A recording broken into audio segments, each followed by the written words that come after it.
OP Shukla, Hindi dictation. गति 100 शब्द प्रति मिनट।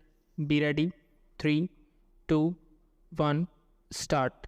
उपसभापति महोदय, हम लोगों के सामने रेलवे समझौता आयोग की जिन सिफारिशों को मंजूर करने का प्रस्ताव है वे सिफारिशें आंतरिक सिफारिशें हैं, क्योंकि रिपोर्ट ही अंतरिम रिपोर्ट है। अपनी रिपोर्ट में समझौता आयोग ने इस बात को स्वीकार किया है कि रेलवे की वित्तीय समस्याएं तथा दूसरी अन्य समस्याएं इतनी जटिल हो गई हैं कि गहराई में जाकर उनकी छानबीन करने की आवश्यकता है और उनका समाधान निकालने की ज़रूरत है। विराम। जो सिफारिशें हम लोगों के सामने मंजूरी के लिए आई हैं वे वही हैं जो इतने सालों से चली आ रही है। इतने सालों से जिस तरह से चीज़ें चली आ रही है उसी तरह से अब चलनी चाहिए। यही सिफारिश है।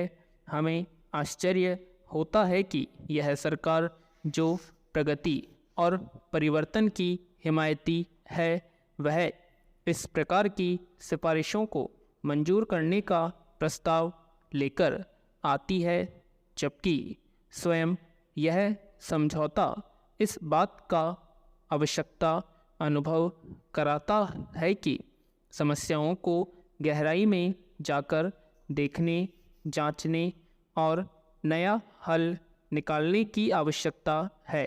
पैरा। महोदय, यह जो रेलवे बोर्ड है और जो इसकी अर्थव्यवस्था है, जो उसकी प्रबंध व्यवस्था है, वह पुरानी पड़ गई है। जब हमारा देश स्वतंत्र हुआ उस समय की व्यवस्था अभी तक चलाई जा रही है, जबकि पिछले वर्षों में देश की आर्थिक व्यवस्था, सामाजिक व्यवस्था और सामाजिक आवश्यकता में बहुत परिवर्तन हो गए हैं। रेलवे बोर्ड की प्रबंध व्यवस्था और अर्थव्यवस्था इन परिवर्तनों के अनुकूल नहीं है। यही मूल कारण है कि आज रेलवे आर्थिक दुर्व्यवस्था का शिकार हो रहा है। इसलिए जब तक हम पुरानी व्यवस्था को नहीं बदलेंगे और समय के अनुसार अर्थव्यवस्था और प्रबंध व्यवस्था में परिवर्तन नहीं लाएंगे, तब तक समस्याओं का हल नहीं निकलेगा। विराम। पैरा। श्रीमान, दूसरी बात जो मैं निवेदन करना चाहता हूँ वह यह है कि रात दिन हम औद्योगिक अशांति की बात सुनते हैं। अभी भी मजदूरों की हड़तालें चल रही है। रेल मंत्रालय की ओर से कहा जाता है कि मजदूर हड़ताल कर देते हैं और रेल सेवा ठप हो जाती है। ऐसा क्यों होता है? इन प्रश्नों को हम अभी भी उठाना चाहते हैं, लेकिन इतना अवश्य कहना चाहते हैं कि जब तक रेल के प्रबंध में मजदूरों का प्रतिनिधित्व नहीं होगा, तब तक आप रेल सेवा को सुचारू रूप से नहीं चला सकते। रेल की प्रबंध व्यवस्था में मजदूरों को भी सम्मिलित किया जाना चाहिए। रेल की अर्थ एवं प्रबंध व्यवस्था में रेल मजदूरों की भागीदारी के बिना औद्योगिक अशांति की समस्याओं से निपटा नहीं जा सकता।